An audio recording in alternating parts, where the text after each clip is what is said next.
और बांग्लादेश में भारी विरोध प्रदर्शन जारी है। सड़कों पर उतरे हजारों की संख्या में लोग। इस्कॉन संत चिन्मय प्रभु की गिरफ्तारी का विरोध किया जा रहा है। राजद्रोह के केस में चिन्मय प्रभु को गिरफ्तार किया गया है।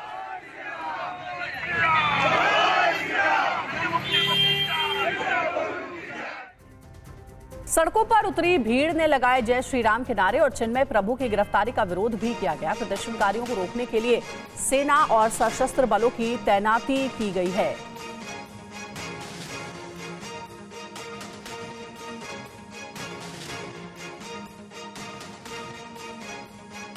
देखिए, चिन्मय प्रभु की गिरफ्तारी पर इस्कॉन का बयान सामने आया। बांग्लादेश में इस्कॉन संत चिन्मय प्रभु की गिरफ्तारी गलत बता रहा है और बेबुनियाद आरोप लगाना अपमानजनक है। इस्कॉन का दुनिया में कहीं भी आतंकवाद से कोई लेना देना नहीं है। भारत सरकार मामले में हस्तक्षेप करे, चिन्मय प्रभु को जल्द से जल्द रिहा किया जाए।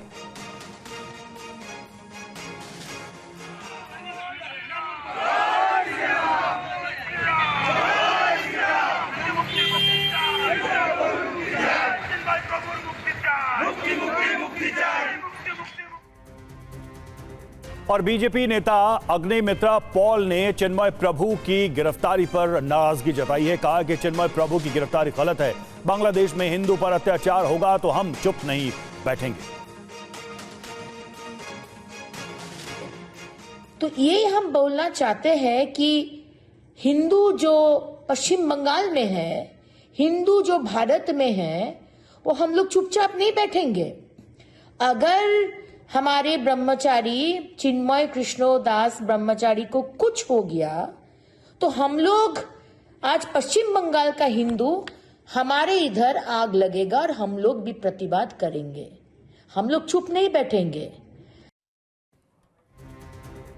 तो चिन्मय प्रभु की गिरफ्तारी आखिर क्यों हुई, अब ये जानिए। दरअसल हिंदुओं पर कट्टरपंथियों के जुल्म के खिलाफ वो आवाज उठा रहे थे। बांग्लादेश के हिंदुओं और तमाम अल्पसंख्यकों को एकजुट कर रहे थे।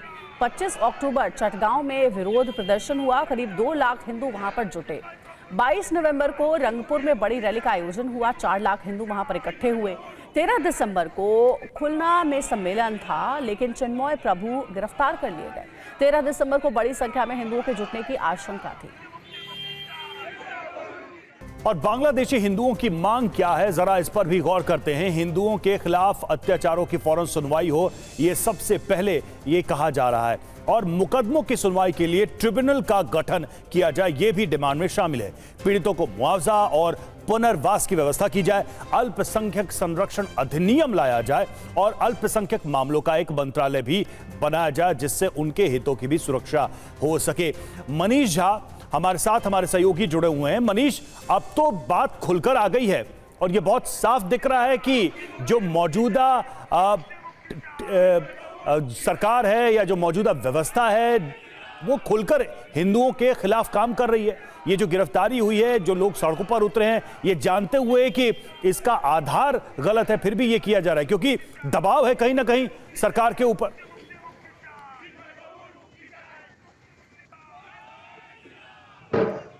बिल्कुल, देखिए साफ तौर पर है कि ये सब कुछ हो रहा है बांग्लादेश की अंतरिम सरकार के संरक्षण में ही। ना केवल चिन्मय कृष्णदास की गिरफ्तारी हुई, बल्कि उनकी गिरफ्तारी के बाद एक तो सबसे पहले जिस तरह के हालात में उनकी गिरफ्तारी हुई उसको लेकर काफी संशय हुआ, क्योंकि उसमें बहुत सारे ऐसे तत्व थे जो कि स्टेट प्रायोजित हैं लेकिन वो आधिकारिक तौर पर नहीं है। तो ऐसे में उनके जान को लेकर सबसे बड़ी आशंका बनी। लेकिन उसके बाद जिस तरह से ढाका में बहुत सारे हिंदू समुदाय के लोग जुटे और उन्होंने विरोध प्रदर्शन करने की कोशिश की, तो उस वक्त पुलिस और आर्मी ने उस जगह पर जहां प्रदर्शन हो रहे थे, उस जगह पर वहां की लाइट को पहले गायब की, लाइट को हटाया गया और फिर उसके बाद हिंदू प्रदर्शनकारी हिंदुओं पर जो है सो वहां पर लाठीचार्ज किए गए या फिर बल प्रयोग किया गया। तो उससे साफ तौर पर यह है कि जिस तरीके से बांग्लादेश के हिंदू एकजुट होकर लगातार अपनी शांति के लिए, सुरक्षा के लिए और अपने अधिकार के लिए प्रदर्शन कर रहे थे और चिन्मय दास उसके एक प्रमुख आवाज बनकर उभरे थे, उसको तोड़ने की कोशिश की गई है।